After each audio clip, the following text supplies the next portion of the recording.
Assalamualaikum warahmatullahi wabarakatuh. Hai teman-teman, perkenalkan nama saya Najwa Nadita Divananda dari program studi S1 Ilmu Komunikasi Universitas Muhammadiyah Karanganyar. Di sini saya akan menjelaskan materi tentang komunikasi organisasi. Ada 4 topik yang akan kita bahas kali ini, yaitu pengertian, 3 pendekatan, jaringan komunikasi, dan macam-macam komunikasi organisasi. Menurut Eric Eisenberg, komunikasi organisasi merupakan suatu proses yang terdiri dari bahasa dan interaksi sosial yang dapat mendorong tindakan yang terkoordinasi demi tercapainya tujuan bersama. Atau, komunikasi organisasi merupakan bentuk pertukaran pesan antar unit-unit komunikasi yang berada di dalam suatu organisasi. Ada 3 pendekatan dalam komunikasi organisasi. Yang pertama ada classical approach. Ada 3 aspek penting dalam pendekatan ini, yaitu specialization, standardization, dan replaceability, atau dapat digantikan. Pendekatan kedua yaitu human relation approach. Pada pendekatan ini, output kerja meningkat ketika mereka diberikan perhatian yang lebih, dan juga output kerja dapat ditingkatkan melalui faktor sosial. Pendekatan yang terakhir adalah human resource approach. Pendekatan ini juga membagi fokus dan mengakui bahwa kualitas kerja individu juga merupakan hal yang penting untuk memenuhi tujuan organisasi. Pola komunikasi atau arah komunikasi organisasi menurut Lunenburg dan Ornstein, seharusnya struktur perusahaan menyediakan 3 arah komunikasi, yakni downward, upward, dan horizontal. Dengan begitu akan lebih mudah mencari hambatan komunikasi dan mengatasinya. Ada 5 tujuan mengapa pola komunikasi downward ini digunakan. Yang pertama yaitu digunakan untuk menyampaikan penerapan strategi baru, informasi tentang spesifik target, dan perilaku yang diharapkan.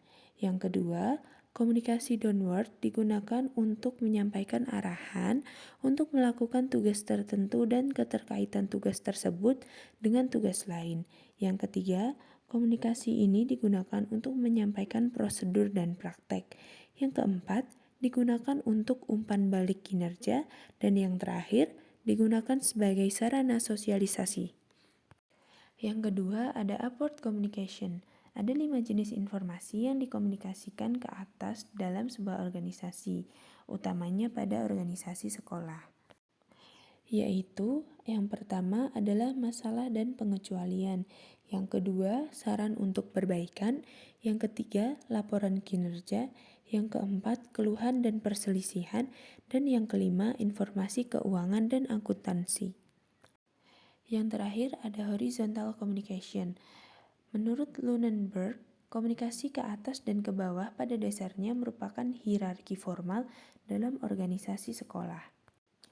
Ada 3 kategori komunikasi horizontal. Pertama, pemecahan masalah antar departemen. Yang kedua, koordinasi antar departemen. Dan yang ketiga, saran staf kepada departemen lain. Topik selanjutnya yaitu jaringan komunikasi. Yang dimaksud dengan jaringan komunikasi adalah sistem interaksi baik formal maupun informal yang digunakan dalam suatu organisasi dan antar organisasi. Thomas Harris membedakan jaringan menjadi 8 jenis.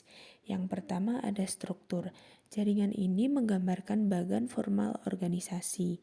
Yang kedua ada informasi. Jaringan ini merupakan jaringan yang sebenarnya mengontrol arus informasi dan data dalam pembuatan keputusan.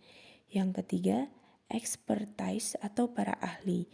Jaringan ini diisi dengan orang-orang yang ahli dalam suatu bidang. Yang keempat ada status, berisi individu yang menempati jenis peran organisasi yang sama.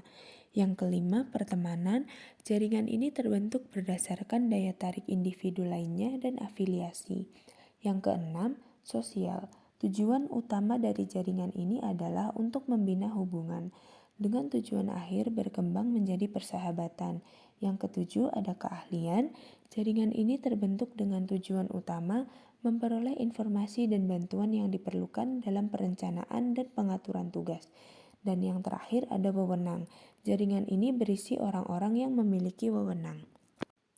Dan yang terakhir adalah bentuk-bentuk komunikasi. Bentuk-bentuk komunikasi ada dua, yaitu komunikasi formal dan komunikasi informal. Contoh dari komunikasi formal adalah komunikasi antar karyawan, komunikasi antar manajemen dan karyawan, jumpa pers, dan edaran surat resmi. Sedangkan komunikasi informal contohnya adalah kabar burung, desas-desus, dan gosip dalam suatu perusahaan.